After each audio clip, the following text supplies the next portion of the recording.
اعوذ باللہ من الشیطان الرجیم بسم اللہ الرحمن الرحیم اللہم رب اشرح لی صدری ویسر لی امری واحلل عقدۃ من لسانی یفقہوا قولی۔ دوستو، جیسا کہ آپ لوگ جانتے ہیں کہ ہم روزانہ کی بنیاد پر آپ کے لیے نئے معلوماتی موضوعات پر ویڈیو بناتے ہیں۔ آج کا جو ہمارا موضوع ہے وہ سیدنا ابراہیم علیہ نبی جینا علیہ السلام کو آگ میں پھینکا جانا اور آگ کا آپ کے لیے سلامتی بن کر ٹھنڈا ہو جانا ہے۔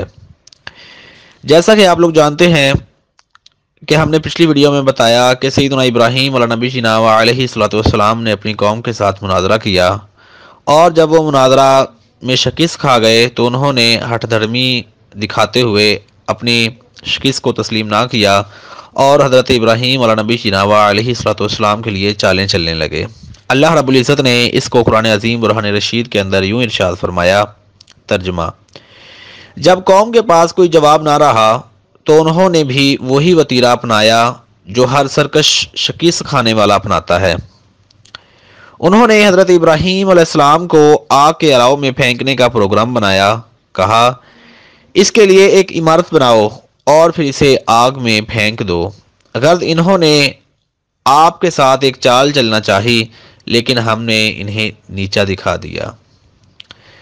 جب وہ لوگ بحث و مباحثہ کے میدان میں مغلوب ہو گئے اور ان کے پاس پیش کرنے کے لیے کوئی دلیل باقی نہ رہی تو انہوں نے اپنے موقف کی تائید کے لیے قوت و طاقت کا استعمال کرنے کا پروگرام بنایا، لیکن اللہ تعالیٰ نے ان کی تدبیر، ان کی چالیں ناکام کر دیں اور اپنے دین کو سربلند کیا۔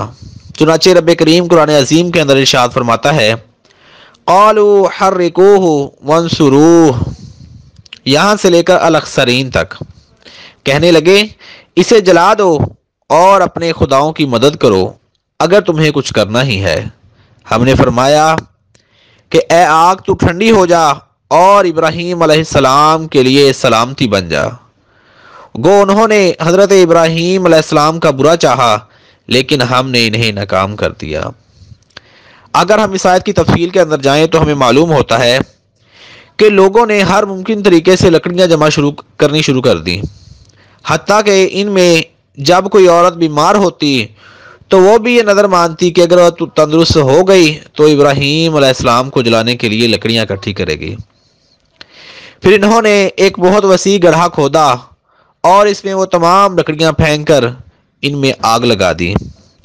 آگ بھڑکی اور اس کے شعلے نکلنے لگے اور بہت بڑی بڑی چنگاریاں اڑنا شروع ہو گئیں کہ اتنی بڑی آگ پہلے کسی نے کبھی نہ دیکھی تھی۔ اس وقت انہوں نے حضرت ابراہیم علیہ السلام کو ایک منجنیق میں ڈالا جو حیزن نامی ایک آدمی نے تیار کر رکھی تھی۔ سب سے پہلے منجنیق اسی نے بنائی تھی۔ اللہ تعالیٰ نے اسے زمین میں دھنسا دیا اور وہ قیامت تک زمین میں دھنستا ہی چلا جائے گا۔ دوستو، آپ کو بتاتے چلیں کہ منجنیق کہتے کسے ہیں۔ منجنیق کہتے ہیں کہ عام طور پر ہم اس کو تشبیہ دیتے ہیں غلیل کے ساتھ، جس طرح غلیل کے اندر ہم ایک چھوٹا سا بجری کا ایک ٹکڑا ڈال کے اس کو کھینچ کے جب مارتے ہیں وہ تیزی کے ساتھ آگے جاتا ہے، اسی طرح منجنیق تھی۔ بہت بڑی گلیل بنائی گئی، اس کے اندر حضرت ابراہیم علیہ نبی جینا علیہ السلام کو باندھ کر پیچھے کھینچ کر آگ کی طرف پھینکا گیا تھا۔ پھر جب لوگ حضرت ابراہیم علیہ السلام کو باندھ رہے تھے تو ابراہیم علیہ نبی جینا علیہ السلام یہ الفاظ پڑھ رہے تھے، لا الہ الا انت سبحانک رب العالمین لک الحمد ولک الملک لا شریک لک۔ ترجمہ: تیرے سوا کوئی معبود برحق نہیں، اے تمام جہانوں کے پروردگار، تو پاک ہے، تیرے لیے ہی ساری تعریف ہے، تیرے لیے ہی بادشاہی ہے اور تیرا کوئی شریک نہیں۔ پھر جب انہوں نے آپ علیہ السلام کو اچھی طرح باندھ کر منجنیق میں رکھا اور اس کے ذریعے آگ میں پھینکا تو آپ یہ کلمات پڑھ رہے تھے، حسبنا اللہ ونعم الوکیل، یعنی اللہ ہی کافی ہے اور وہی اچھا کارساز ہے۔ جیسا کہ حضرت ابن عباس رضی اللہ تعالی عنہما سے مروی ہے کہ حسبنا اللہ ونعم الوکیل، یہ کلمات حضرت ابراہیم علیہ السلام نے اس وقت کہے جب انہیں آگ میں پھینکا گیا، اور ہمارے اور آپ کے آقا محمد الرسول اللہ صلی اللہ تعالی علیہ وسلم نے اس وقت کہے جب آپ کو یہ بتایا گیا کہ کفار نے آپ کے مقابلے کے لیے بہت بڑا لشکر جمع کیا ہے، سو ان سے ڈرو۔ یہ سن کر ان کا ایمان مزید بڑھ گیا اور انہوں نے کہا ہمیں تو اللہ ہی کافی ہے، وہی اچھا کارساز ہے۔ پھر وہ اللہ کی نعمتوں اور فضل کے ساتھ واپس لوٹے اور انہیں کوئی نقصان نہ پہنچا۔ حضرت ابو ہریرہ رضی اللہ تعالی عنہما سے مروی ہے کہ جب رسول اللہ صلی اللہ تعالی علیہ وسلم نے فرمایا جب ابراہیم علیہ السلام کو آگ میں پھینکا گیا اور وہ ہوا میں تھے تو انہوں نے کہا اے اللہ تو آسمان میں یکتا ہے اور میں زمین میں تیرا اکیلا عبادت گزار ہوں۔ بعض علماء نے بیان کیا ہے کہ فضا کے اندر حضرت جبریل علیہ السلام آپ کے پاس آئے اور کہا اے ابراہیم کیا آپ کو کوئی ضرورت ہے؟ آپ نے جواب دیا مجھے آپ سے کوئی کام نہیں۔ گویا کہ رب کریم پر توکل ظاہر کر رہے تھے۔ اور حضرت ابن عباس رضی اللہ تعالی عنہما اور سعید بن جبیر رضی اللہ تعالی عنہ سے مروی ہے کہ بارش کے فرشتے نے کہا مجھے بارش برسانے کا کب حکم دیا جائے گا، لیکن اس سے پہلے ہی اللہ رب العزت کا حکم مکمل ہو گیا تھا۔ چنانچہ اللہ رب العزت نے قرآن عظیم کے اندر ارشاد فرمایا ہم نے فرما دیا کہ اے آگ تو ٹھنڈی ہو جا اور حضرت ابراہیم علیہ السلام پر سلامتی بھیج۔ حضرت علی رضی اللہ تعالی عنہ نے بیان کیا ہے کہ سلامتی بن جا یا سلامتی بھیج، اس کا مطلب یہ ہے کہ وہ آپ کو تکلیف نہ پہنچائے۔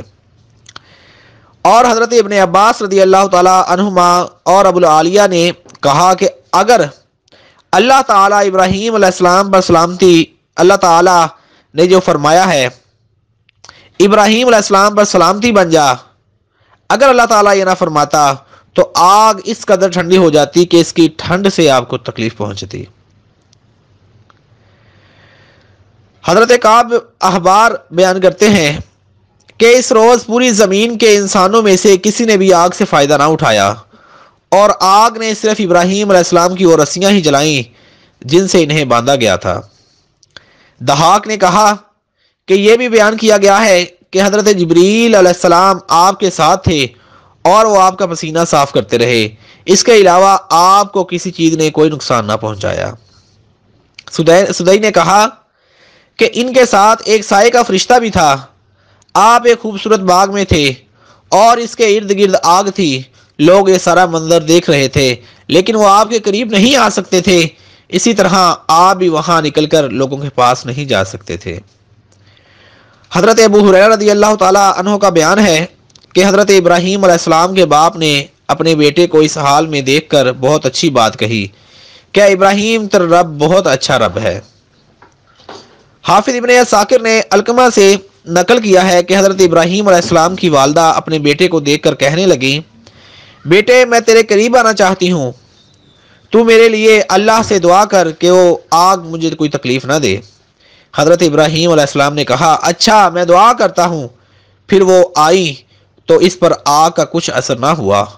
اندر آ کر اس نے اپنے بیٹے کا بوسہ لیا، اسے گلے سے لگایا اور واپس چلی گئی۔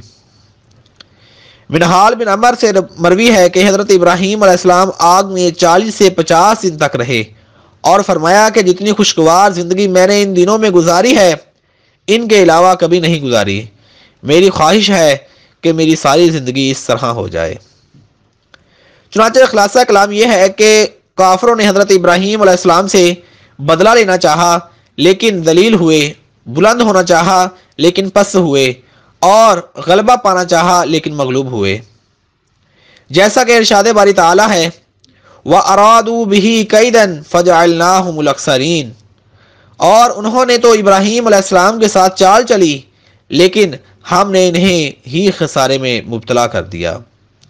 ایک دوسرے مقام پر رب کریم ارشاد فرماتا ہے فَجَعَلْنَاهُمُ الْأَسْفَلِينَ، اور ہم نے انہیں نیچا کر دیا۔ دنیا میں انہیں ناکامی اور ذلت نصیب ہوئی اور آخرت میں ایسی آگ میں پھینکا جائے گا جس میں نہ تو ٹھنڈک ہوگی اور نہ ہی سلامتی، انہیں اس میں سلام بھی نہیں کہا جائے گا۔ اور اس کی کیفیت اللہ تعالیٰ یوں ارشاد فرماتا ہے انہا ساعت مستقرا و مقاما، بلا شبہ دوزخ ٹھہرنے اور رہنے کے لیے بہت بری جگہ ہے۔ حضرت ام شریک رضی اللہ تعالی عنہا سے روایت ہے کہ رسول اللہ صلی اللہ تعالی علیہ وسلم نے چھپکلی کو قتل کرنے کا حکم دیا اور فرمایا کہ وہ آگ بھڑکانے کے لیے حضرت ابراہیم علیہ السلام کی آگ میں پھونکے مار رہی تھی۔ نافع نے بیان کیا ہے کہ ایک عورت حضرت عائشہ صدیقہ رضی اللہ تعالی عنہا کے پاس آئی اور وہاں ایک نیزہ دیکھا۔ پوچھا یہ کس کے لیے ہے؟ فرمایا ہم اس کے ساتھ چھپکلیوں کو مارتے ہیں۔